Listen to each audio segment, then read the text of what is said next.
టాటరా classic రెటినాలకు world class treatment ఇప్పుడు మన బీరంగూడలో అమెరికన్ లేజర్ ఐ హాస్పిటల్స్.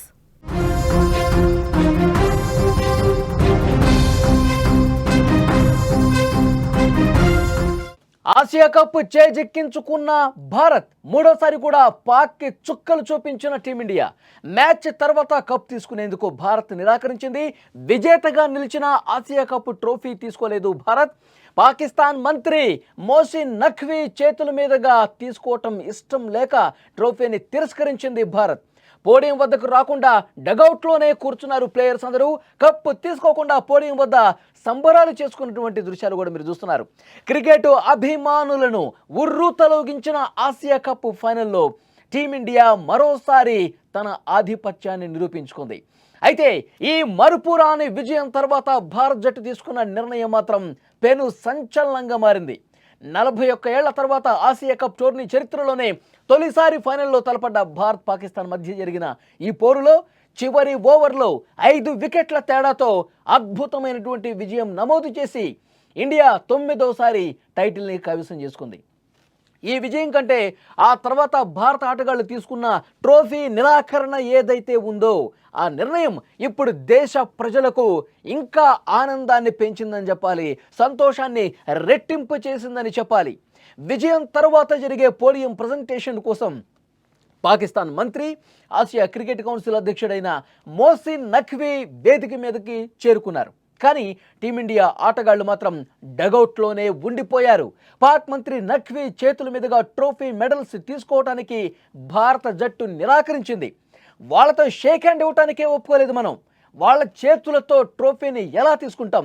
మన మీద యుద్ధానికి వచ్చినటువంటి దేశానికి సంబంధించిన వ్యక్తితో, మన మీద యుద్ధం చేసి మనల్ని గాయపరుస్తున్నటువంటి వాళ్ళతో మనం ఎందుకు ట్రోఫీ తీసుకోవాలి? వాళ్ళ చేతుల మీదుగా మనం ట్రోఫీ తీసుకోవటమా? అసలు వాళ్ళ ఆటగాళ్లతో షేక్ హ్యాండే కలపలేదు. వాళ్ళ ట్రోఫీ మనకి, వాళ్ళ చేతులతో ఇచ్చే ట్రోఫీ మనకెందుకు అంటూ మనం పూర్తిగా నిరాకరించేశాం.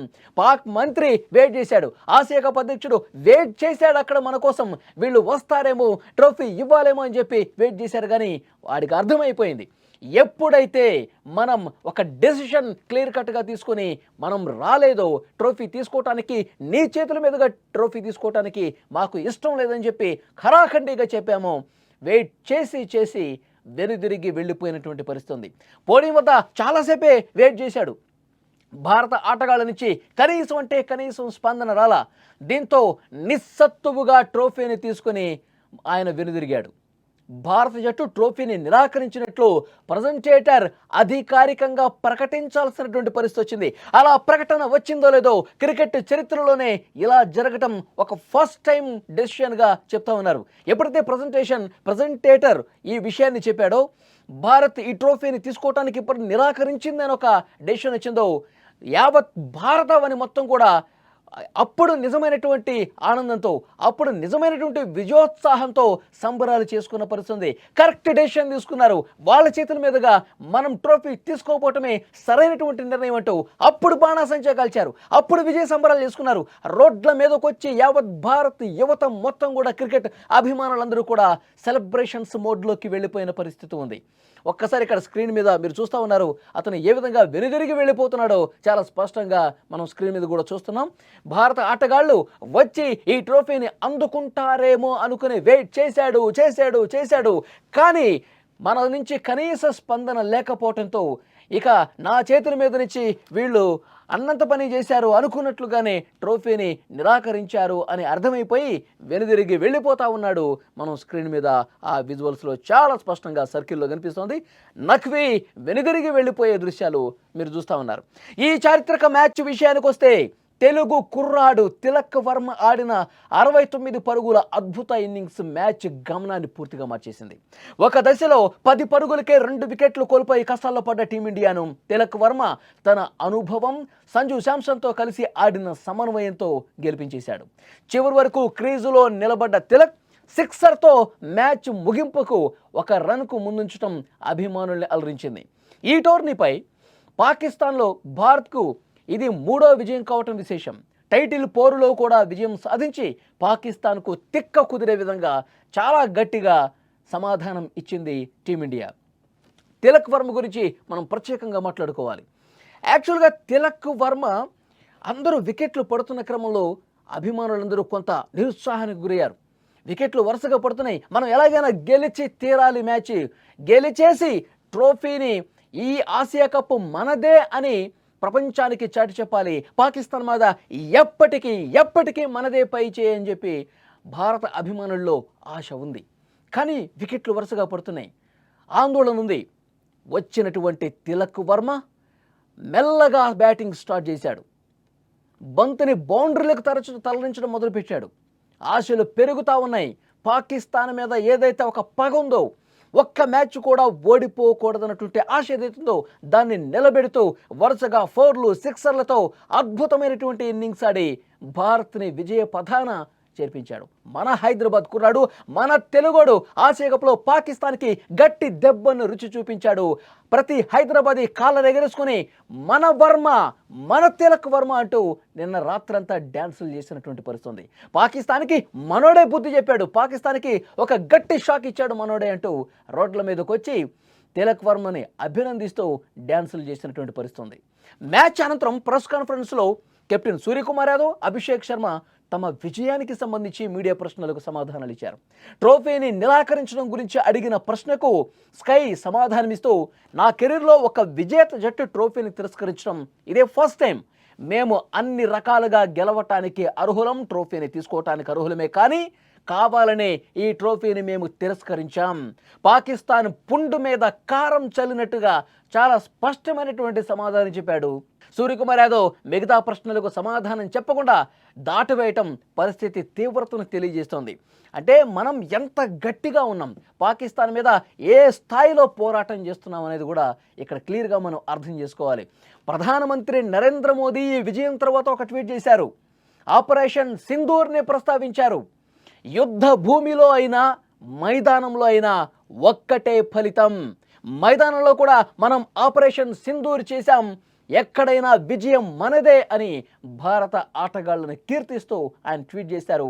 ఆ ట్వీట్తో మరింత భావోద్వేగంతో ఆ ట్వీట్ని చూసినటువంటి పరిస్థితి కనిపిస్తోంది.